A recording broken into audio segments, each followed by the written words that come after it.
आपण मानकु मो चैनल को बहुत बहुत स्वागत। आसंतु आज आमे सुरभि 2024 पई क्विज प्रश्न गुडी को आलोचना करबा, जहां हमर कला संस्कृति, गणित विज्ञान, इतिहास भूगोल, राजनीति और पौष्टिक खाद्य उपरे आधारित रहइबो।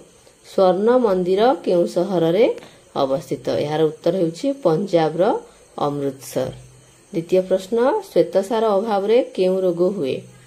यार उत्तरटी हेउछि मारास्मस। परवर्ती प्रश्न देखिनेबा, पुष्टिसार अभाव रे केउ रोग हुए? यार उत्तरटी हेउछि क्वाशियोरकर। जदि भिडियोटी आपनको भल लागिबो ताले आपण याकू लाइक करिवे, चैनल को सब्सक्राइब करिवे। जीभ घा केउ विटामिन अभाव रु होई थाए? यार सठिक उत्तरटी हेउछि विटामिन बी। परवर्ती प्रश्न देखिबा, केउ विटामिन अभाव रु चर्म सुखिला देखा जाए? यार उत्तरटी हेउछि विटामिन ए। आम चैनल रे पूर्वरु क्विज रो सुरभि क्विज रो part 1, part 2, part 3, part 4 upload हेई सारिछि। केते मिनिट पर्यंत जल फुटिले सेथिरे थिबा जीवाणु मरि जांती? 10 मिनिट। केउ मशा कामुडिले मलेरिया रोग हुए? यार उत्तरटी हेउछि माई एनोफिलिस। परवर्ती प्रश्न देखिबा, केउ मशा कामुडिले बात ज्वर हुए? प्रथमटी मलेरिया थिला, एटा होछि बात ज्वर। यार उत्तरटी हेउछि क्यूलेक्स मशा। परवर्ती प्रश्न देखिबा, केउ मशा कामुडिले डेंगू ज्वर हुए? यार उत्तरटी हेउछि एडिस मशा। पार्ट 1, पार्ट 2, पार्ट 3, पार्ट 4 जदि देखि नाहंती देखि नियंतु। केउ प्राणी कामुडिले जलांतक रोग हुए? यार उत्तर हेउछि पागल कुकुर ओ बिलुआ। जन्म समय रे बीसीजी टीका केउ रोगर निवारण पई शिशु मानकु दिया जाए? यार सठिक उत्तरटी हेउछि जखमा रोग। प्रतिवर्ष केउ मासरे वन महोत्सव पालन करा जाए? यार उत्तरटी हेउछि जुलाई मास। परवर्ती प्रश्न देखिनेबा, प्राणी और उद्भिद मानकर श्वासक्रिया रे केउ गैस व्यवहृत होइथाए? यार उत्तरटी हेउछि अम्लजान गैस। विश्व परिवेश दिवस केबे पालन करा जाए? यार उत्तरटी हेउछि जून मासर 5 तारिख प्रत्येक वर्ष। झर कलम किए उद्भावन करिथिले? यार उत्तरटी हेउछि अमेरिकार वाटरमैन 1884 मसीह रे। साइकेल किए उद्भावन करिथिले?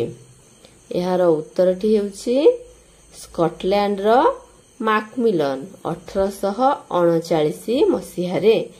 उड़ा जहाज किए उद्भावन करिथिले? यार सठिक उत्तरटी हेउछि अमेरिकार विल्बर राइट ओ ऑरविल राइट 1903 मसीह रे।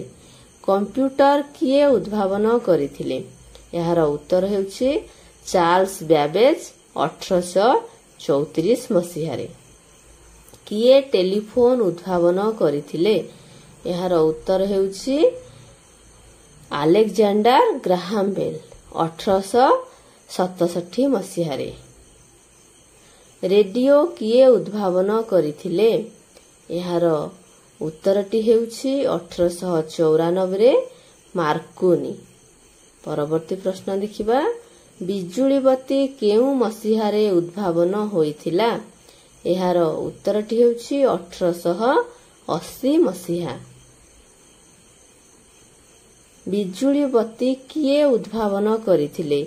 यार उत्तरटी हेउछि जोसेफ स्वान इंग्लैंड रो, थॉमस एडिसन अमेरिकार बा यूएसए।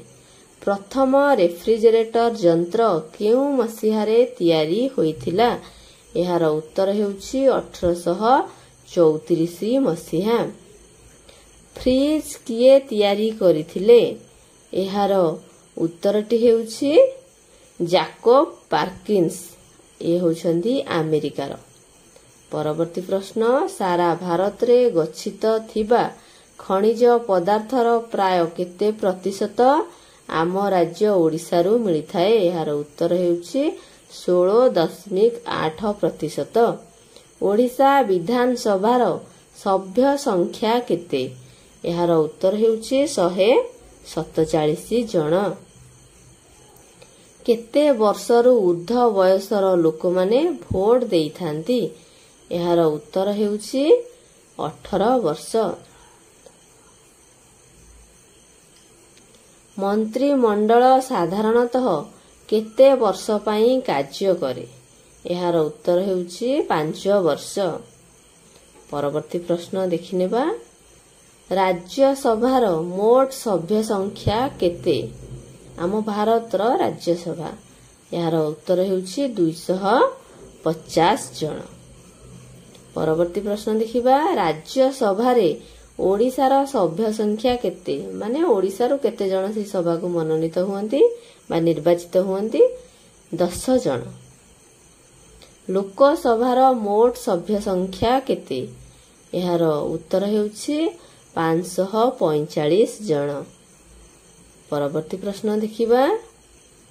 ଲୋକସଭାକୁ ଓଡ଼ିଶାରୁ କେତେ ଜଣ ନିର୍ବାଚିତ ହୋଇଥାନ୍ତି? ଏହାର ଉତ୍ତର ହେଉଛି 21 ଜଣ, ଯୋଉଟାକୁ ଆମେ MP ବୋଲି କହୁଛେ, ମେମ୍ବର ଅଫ୍ ପାର୍ଲିଆମେଣ୍ଟ।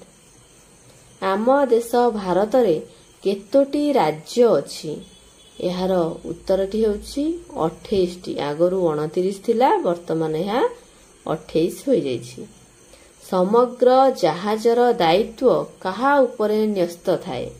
ଜଳ ଜାହାଜ। ଏହାର ଉତ୍ତରଟି ହେଉଛି କ୍ୟାପ୍ଟେନ୍। ପରବର୍ତ୍ତୀ ପ୍ରଶ୍ନ। ଗ୍ଲୋବରେ ନୀଳ ରଙ୍ଗ କାହାକୁ ସୂଚାଇଥାଏ? ଏହାର ଉତ୍ତର ହେଉଛି ଜଳଭାଗ। ପରବର୍ତ୍ତୀ ପ୍ରଶ୍ନ ଦେଖିବା।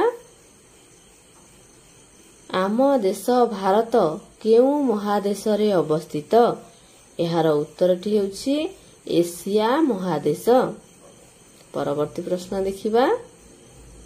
କର୍ଣ୍ଣାଟକର କେଉଁ ସ୍ଥାନରେ ସୁନା ଖଣି ଅଛି? ଏହାର ଉତ୍ତରଟି ହେଉଛି କୋଲାର। ପରବର୍ତ୍ତୀ ପ୍ରଶ୍ନ। ଆସାମର କେଉଁଠାରେ ତେଲ ଖଣି ଅଛି? ଏହାର ଉତ୍ତରଟି ହେଉଛି ଦିଗ୍ବୋଇ।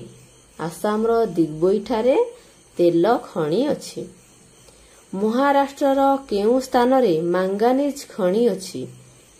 ଏହାର ଉତ୍ତରଟି ହେଉଛି ନାଗପୁର। ବିହାରର କେଉଁ ସ୍ଥାନରେ ଅଭ୍ର ଖଣି ଅଛି? ଏହାର ଉତ୍ତରଟି ହେଉଛି ହଜାରିବାଗ। ଯଦି ଭିଡିଓଟି ଆପଣମାନଙ୍କୁ ଭଲ ଲାଗିଥାଏ ଭିଡିଓଟିକୁ ଲାଇକ୍ କରନ୍ତୁ, ଚ୍ୟାନେଲକୁ ସବସ୍କ୍ରାଇବ୍ କରନ୍ତୁ ଏବଂ part 1, part 2, part 3, part 4 video ଦେଖିବା ପାଇଁ ଭୁଲନ୍ତୁ ନାହିଁ। ଆମ ଚ୍ୟାନେଲ ସହିତ ଯୋଡ଼ି ହୋଇ ରହିଥାନ୍ତୁ।